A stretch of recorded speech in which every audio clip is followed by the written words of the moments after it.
তো আজকে হচ্ছে ব্যাঙ্গালোরের দ্বিতীয় দিন। তো আমাদের এখানকার কাজকর্ম শেষ, ডাক্তার দেখানো শেষ।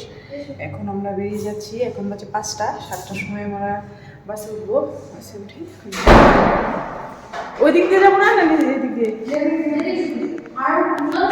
তো এখন যাবো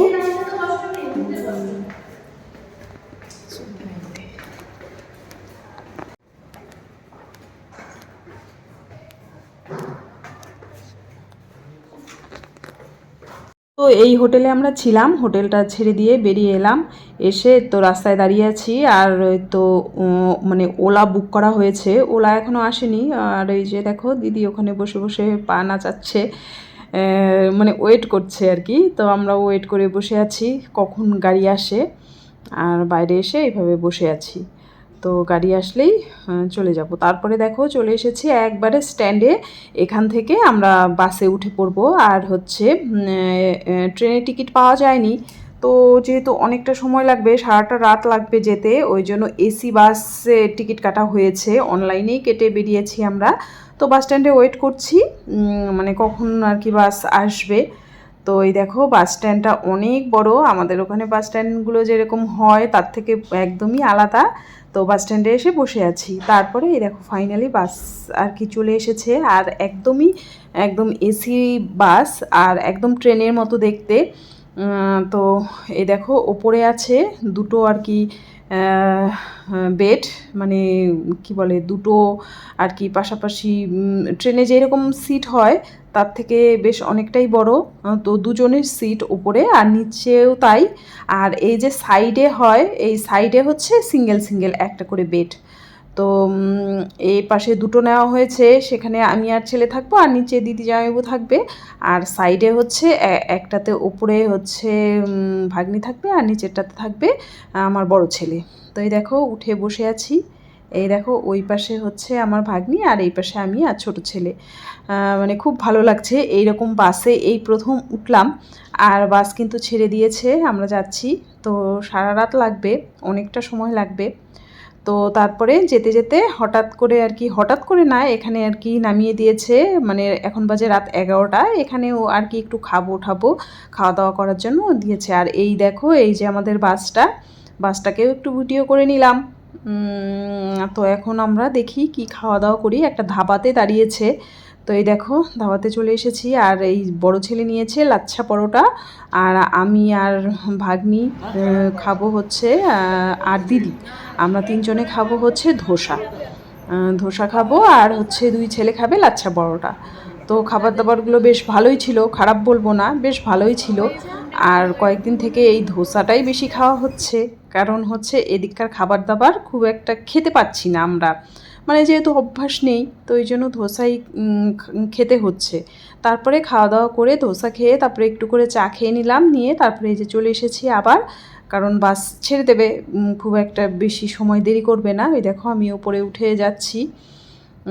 গিয়ে এখন আর কোনো কাজকর্ম নেই, এখন শুধু মানে ঘুমিয়ে পড়বো। এমনিতেও এখানে কোনো কাজকর্ম নেই। তো এই দেখো আমি উপরে উঠে গেলাম, আর এবার ওই তো শুয়ে পড়বো। এতক্ষণও ঘুমিয়েছি, অনেক ঘুমিয়েছি। তারপরে এই যে বাস দাঁড়ালো বলে আবার উঠে নেমে খেয়ে দিয়ে আসলাম। তারপরে এখন একবারে ঘুমিয়ে পড়বো। এখন আর সারা রাত কোনো ভিডিও টিডিও করবো না।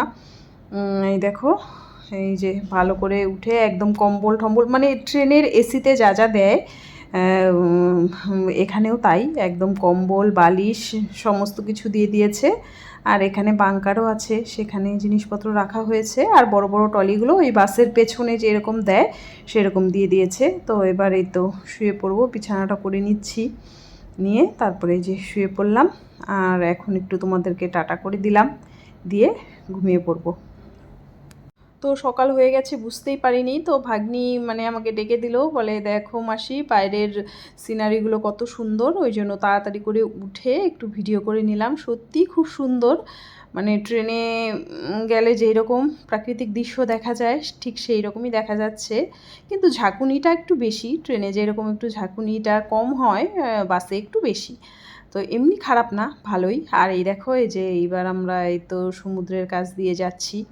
তো তারপরে বাস থেকে নেমে পড়েছি, নেমে তারপরে হোটেলের এখানে এসে এই তো আমি আর কি আমি না, আমরা সবাই এখানে বসে আছি, মানে রিসেপশনে বসে আছি, আর ওইদিকে হোটেল মানে যে ফর্মালিটিসগুলো থাকে সেগুলো আর কি ভাগ্নি আর জামাইবাবু মিলে করে নিচ্ছে, আর আমরা এখানে বসে আছি। তো এই দেখো অনেক মানে সুন্দর হোটেলটা, সাজানো গোছানো খুবই সুন্দর। তো এখন দেখি এদিককার কাজকর্ম হয়ে গেলে তারপরে এই তো ব্যাগপত্র নিয়ে রুমে যাব, গিয়ে ফ্রেশ হয়ে নেব, তারপরে আর কি আবার ভিডিও টিডিও করব। তো এই যে আমরা চেন্নাই এসে আর কি রুমে ঢুকে গেছি, কিন্তু রুমটা আর কি ওই এসি দিয়ে মনে হয় একটু জল পড়ছে, জল পড়ে ঘরটা আর কি জল জল হয়ে গেছে। ওই জন্য ছেলে গেল রিসেপশনে বলতে কী করবে, জলটা মুছে টুছে দেবে নাকি রুমটাই চেঞ্জ করে দেবে, দেখা যাক। আর এখন বাইরে যাব একটু চা খেতে, চাটা খেয়ে তারপরে দেখি স্নান টান করবো, ফ্রেশ হবো। আর এখন একটু চকলেট খাচ্ছি। তো আমাদের ওই ওই যে পাশে যে রুমটা ছিল সেই রুমটা চেঞ্জ করে দিল, কারণ ওইখানে একটু জলটা লিক করছিল, এসির জলটা ঘরের ভেতরে পড়ছিল। তো তারপরে এই যে এই রুমটা দিল, এই রুমটাও ভালো, বেশ ভালোই। তো তারপর সবাই মিলে ঠিক করলাম যে এখন আর স্নান টান করতে গেলে দেরি হয়ে যাবে, তো ব্রেকফাস্টটা করে আসি, অনেকটা বেলা হয়ে গেছে।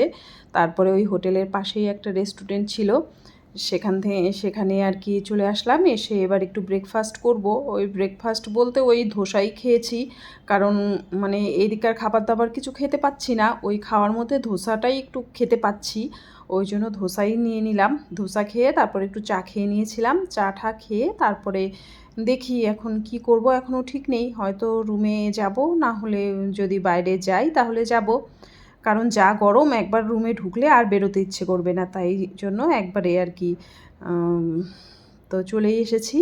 এসে তো বাইরে বীচটা আমরা দেখতে যাচ্ছি, তো বেশ বাইরে প্রচুর রোদ, একদম খটখটে ওয়েদার।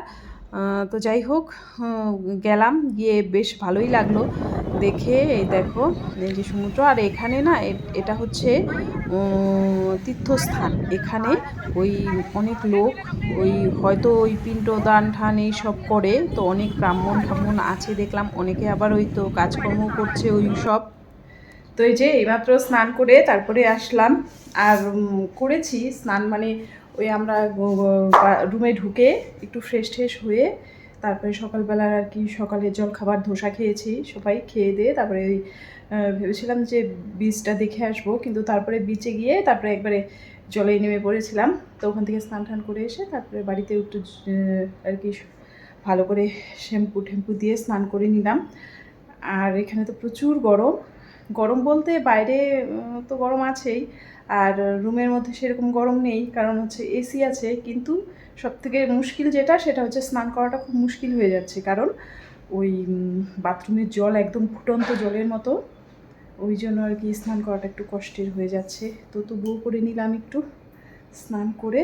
তো স্নান করে তো একদমই ফ্রেশ লাগছিল না, তো বাইরে এসে আর কি যখন রুমের ভেতরে ঢুকলাম এসির মধ্যে তখন একটু আরাম লাগছে, আর একদম কি বলবো ফুটন্ত জল। তো এখন দুই ছেলে আর ভাগ্নি গেল খাবার আনতে, তো দেখি কী নিয়ে আসে। বললাম বাঙালি খাবার পেলে তবেই আনবি, না হলে আর আনবি না। আর এখানে এসে তো একদম ধোসা খেতে খেতে একদম, আর এখন একটু ডাল ভাত আলু ভাজা খেতে ইচ্ছে করছে। তো দেখি, বললো যে ওইভাবে তো পাওয়া যাবে না, শুধু প্লেন রাইস আর একটু ডাল নিয়ে আসবে, দেখি কী আনে, খাওয়া দাওয়া করবো। এখন আর এই রোদের মধ্যে বেরোবো না, বেরোতে বেরোতে একবারে বিকেলবেলা। তো এখন একটু ক্রিম ঠিম দেবো, দিয়ে একটু শুয়ে থাকবো, একটু ফ্রেশ হয়ে, একটা ফ্রেশ ঘুম না দিলে হবে না। তো আমরা আছি এখন হচ্ছে রামেশ্বরমে। তো এখানে অনেক কিছু আছে দেখার, সেগুলো দেখব, দেখে ঠেকে কালকে হয়তো আমার বড় ছেলে আর কি চলে যাবে, ওকে ফ্লাইটে তুলে দেওয়া হবে, ও চলে যাবে, কারণ ওর আবার 8 তারিখে রেজাল্ট, ও তো এইচএস দিয়েছে, তো ওর হচ্ছে রেজাল্ট আছে, ওই জন্য ও চলে যাবে। তারপরে আমরা আবার ওই এখানে রামেশ্বরম মানে ছেলে থাকতে থাকতেই এখানে দেখবো রামেশ্বরম, তারপরে হচ্ছে আমাদের যে আর কি রাষ্ট্রপতি ছিলেন এপিজে আব্দুল কালাম, তার এখানে বাড়ি আছে, সেগুলো দেখবো, দেখে ঠেকে তারপরে আশেপাশে যা আছে সব কিছু। সব থেকে এখানে আকর্ষণীয় যেটা, সেটা হচ্ছে ওই রাম সেতু। তো ছোটোবেলায় শুধু পড়তাম, মানে রামায়ণ মহাভারতে পড়তাম বা টিভিতে সিরিয়াল দেখতাম যে ওই বানর সেনা সুগ্রীব সব মিলে, রাম লক্ষ্মণ সবাই মিলে সীতা মাকে উদ্ধার করার জন্য আর কি এই সেতুটা বানিয়েছিল। ওই পাথরের গায়ে গায়ে জয় শ্রীরাম লিখে লিখে সেই আর কি সেতুটাই দেখব, মানে দেখতে পারবো জীবনে ভাবিনি কোনো দিন, আর কি ভাবিনি আর কি। তো ওটাই দেখার ইচ্ছা আছে, ওটা হয়তো কালকে দেখব। তো দেখে ঠিকে তারপরে তো বড় ছেলে বেরিয়ে যাবে, তারপরে আমরা আবার একটু চেন্নাই ঢুকবো। চেন্নাই গিয়ে তো চেন্নাইতে ওই তিরুপতির দর্শন করব। তিরুপতি দর্শন করে তারপরে ওখানেও একটু ডাক্তার ঠাক্তার দেখাবো, দেখি আমারও দেখাতে পারি। কারণ ব্যাঙ্গালোরে ডাক্তার দেখিয়েছি, তো তোমাদের মানে সেইভাবে পরিষ্কার করে কিছু বলিনি, কারণ ওই তো আমার অনেক সমস্যা আছে, সমস্যাগুলো আর কি ওই মণিপাল হসপিটালে দেখিয়েছি, সেগুলো আর কি আপাতত মানে ব্যবস্থা করে দিয়েছে। তো এখন আর টেনশন নেই, 5 বছরের মধ্যে আমার আর কোনো টেনশন নেই। মানে কয়েকটা সমস্যা ছিল, সেগুলোর আর কি 5 বছরের মধ্যে কোনো সমস্যা নেই। কিন্তু প্রত্যেক বছর বছর আমাকে আসতে হবে, স্ক্যান করতে হবে, ওই ম্যাডামকে রিপোর্ট দিতে হবে। তো এইভাবেই চলবে। আরও যেগুলো আছে সমস্যা, সেগুলো দেখি বাড়ি গিয়ে সবার সঙ্গে কথা টথা বলে তারপরে যেগুলো আর কি নতুন আর কি ধরা পড়লো, যেগুলো আগে আমি জানতাম না, সেগুলো তো বাড়ির লোকের সঙ্গে কথা বলতে হবে। আমার বর আছে, ফোনে যদিও বলেছি, কিন্তু ফোনে তো আর সেইভাবে বলা যায় না। তো ওই জন্য বাড়ি গিয়ে তারপরে দেখি কি করব না করব, আর কি হয়েছে না হয়েছে সেটা অনেক সময়ের ব্যাপার। আর এইভাবে আজকে এখানে কালকে সেখানে আছি, ঘোরাফেরা করছি, এইভাবে আর কি বলতে পারছি না আমি গুছিয়ে গেছি। তো বাড়ি গিয়ে সমস্তটা আর কি তোমাদেরকে ক্লিয়ার করব, এটাই।